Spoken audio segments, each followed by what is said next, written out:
I seem to be able to generate bliss through my practice, but I have trouble cultivating the non-conceptual state. When bliss arises, I seem to generate a lot of thoughts about what is going on, and attachment to the feeling of bliss.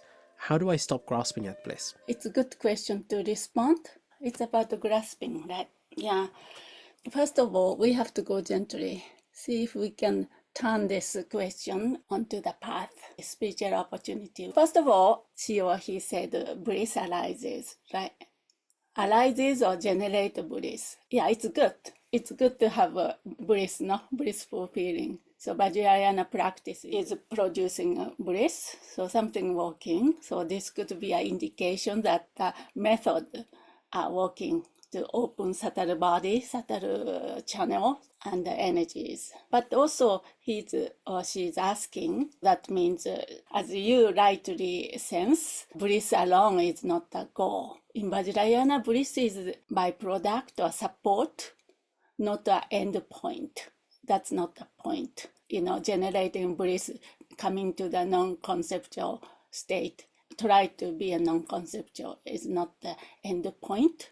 The crucial point is to recognize the empty nature of that bliss in the very moment it arises. When bliss arises, the ordinary mind, untrained mind, unexamined mind quickly jumped it with commentary, identification, and attachment. So this is the habitual grasping. We know that one in the sutra teaching. Unless we really examine our mind, so it comes down to the emptiness practice, meditation. Yes, we need to gently turn to that, whatever arises. So the antidote isn't to suppress the bliss or deny the bliss or deny the thought. Because non-conceptual state, blissful state is the result. Therefore, I have to make my mind that way. So it doesn't work that way. Have you tried that? Never work that way.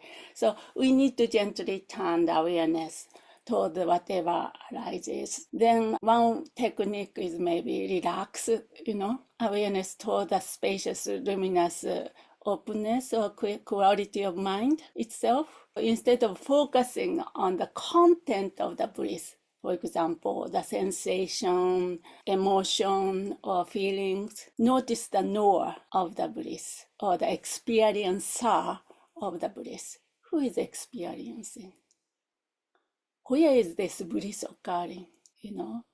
What is bliss? Can you find the one who is grasping or experiencing? Well, that's sort of so-called vipassana analysis necessarily. So as thought and attachment arises, instead of grasping, treat them like a mist in the sunlight. Recognize their insubstantiality. Or, Gen Rinpoche or our tradition emphasize, one way to do it is the dependent arising. So this is the entry point into non-conceptual awareness, realizing emptiness. So don't try to kill the bliss or kill the thought, but don't cling onto it either. We use this opportunity, maybe not comfortable, unpreferred situation, lot of namto, conceptual mind coming up. First relax it, then recognize it, and do some kind of simple analysis to see if you can see that nature, true nature of that bliss, for example. Again, I'm emphasizing not the content of the bliss, but analyze the bliss, so to speak. In a way, using the conceptual mind. Nothing wrong with conceptual mind. We are living in the conventional world. Don't mix up with the ultimate and the conventional. Language conceptual is bad, so therefore I want to make my mind, this ordinary mind, into non-conceptual. So that's a wrong attitude. So those of you who want to join me on the journey of emptiness, please join.